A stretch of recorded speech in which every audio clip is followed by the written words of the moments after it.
So what we have discovered in 30 years of research, there's 6 main time zones that people live in. 2 focus on the past, 2 on the present, and 2 on the future. The people who focus on the past either remember all the good old times, successes, happy birthdays, nostalgia. These are the people who keep the family record, the family books, who have the family rituals. There are other people who focus only on regret, only on failure, only on all the things that went wrong. So we call those focus past positive or past negative. There are 2 ways to be present-oriented. The most obvious is to be hedonistic, that you live for pleasure and you avoid pain. You seek novelty, you seek sensation. There are other people who are present-oriented because they say, it doesn't pay to plan. My life is fated. Fated by my religion, fated by my poverty, fated by the conditions that I'm living under.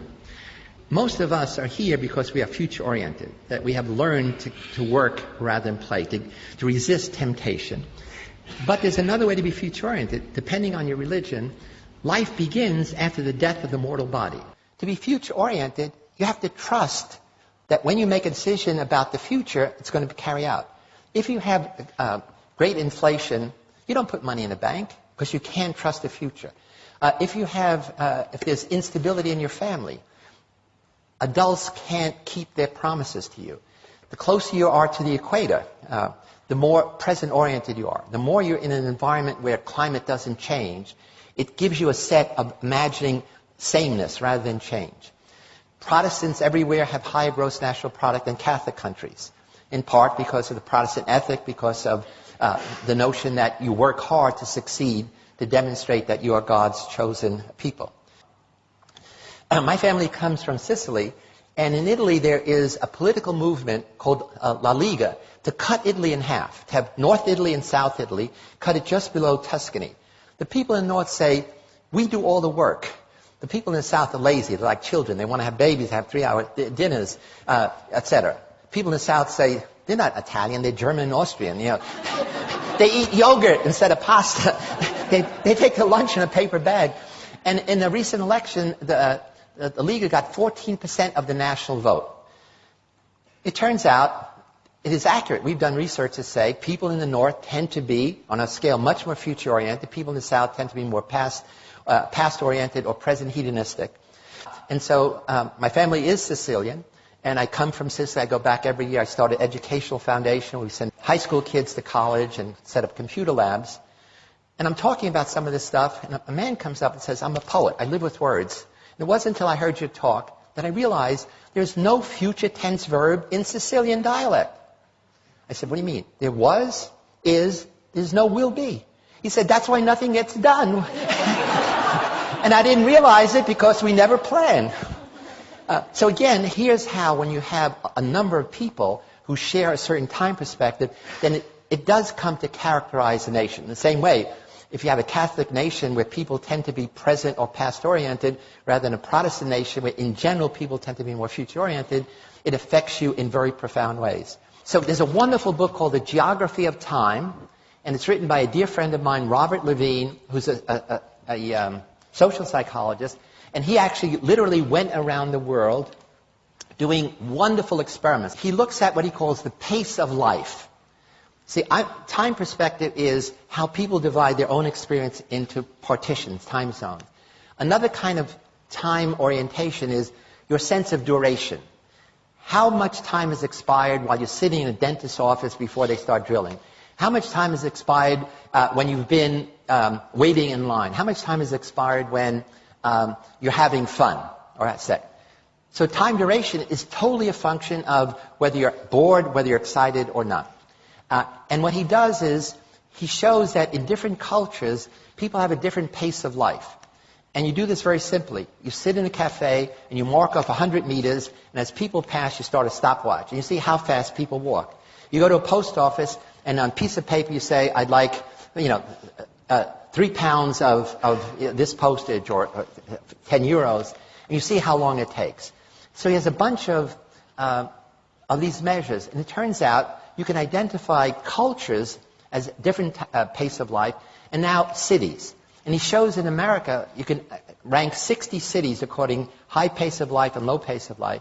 And the ones that have the highest pace of life, men have the most coronary problems. That is, this becomes part of your whole way of life. We all begin life as present hedonists.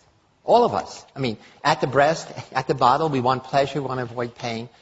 And one of the things that families do, and especially school, my sense is the purpose of schooling is to take present-oriented little beasts and make them more future-oriented. In some cultures, make them more past-oriented.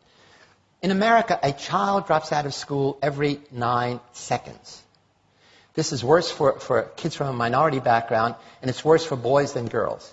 There's actually a disaster recipe developing among boys in America, literally dropping out of high school, college, and it's not simply poor performance. One of the problems is, a recent study shows that by the time a boy is 21, he has spent at least 10,000 hours playing video games alone. Probably more watching pornography alone. And you put that together, it means, A, they haven't learned social skills, emotional, social intelligence, but also it means that they live in a world that they create. They're playing Warcraft, they're playing these other games, which is exciting. In fact, I just heard the other day that these game companies are now going to develop 3D games so that the world will be all around you. Their brains are being digitally rewired, which means they will never fit in a traditional classroom, which is analog. Somebody talks at you without even the nice pictures, meaning it's boring. I mean, you control nothing. You sit there passively. And if you want to change the curriculum, I understand the traditionalists here say we got to go back to reading, writing, arithmetic. Disaster. These kids will never fit into that. They have to be in a situation where they are controlling something, and school is set up, you control nothing. You're passive. School is all about learning, delay of gratification, literally endlessly. All addictions are addictions of present hedonism. Food, sex, drugs, gambling, etc. All of our propaganda, all of our educational message, all our public relations messages are designed for future-oriented kids, who's not the problem. They tell you, here's the negative consequences of doing what you're doing. Future-oriented kids know that, and they don't do it. Present-oriented kids know the future consequences.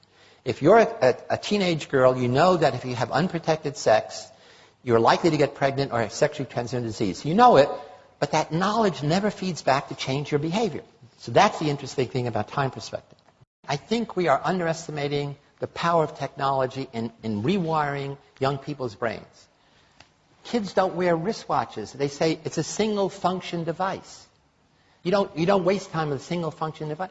And they live in a digital thing. What matters is the second. You know, I didn't mention one of the things that gets people upset in America is how long it takes to boot up your computer and how long it takes to download something. Less than a minute. That makes people angry. So it becomes an emotional thing. You get angry waiting in line, waiting for services. Waiting is a waste of time, even if it's waiting for your computer to boot up. So I think there's a fundamental change going on in our culture that I think we adults are not realizing, that kids are totally different than we were. And it's because it's revolution in time. There was a recent study we did with USA Today, asking Americans how busy they are. The vast majority of Americans, more than 50%, said, I'm busier now than I was last year, I'm busier last year than the previous year, and I sacrifice friends, family, and sleep for my success. This is across the board, not separating by future orientation. And then we say, suppose you had an 8-day a week, what would you do? They say, oh, that would be great. They would spend most of that time working harder, achieving more, not with friends, not with family, and not even sleeping. They did a study 20 years ago, and I was upset, again, from the Italian background. Only 60% of Americans said they have regular sit-down family dinners. When we redid the study last year, only 1 in 5 American families have sit-down dinners together. In America, we talk about family values. You can't have a family value if you never have family meals together. I think many of life's puzzles can be solved by simply understanding our own time perspective and that of others. Lots of conflict we have with people is really a conflict in different time perspectives. Once you're aware of that, you stop making negative attributions like you're dumb or you're childish or you're pig-headed or you're authoritarian. It's really the most simple idea in the world.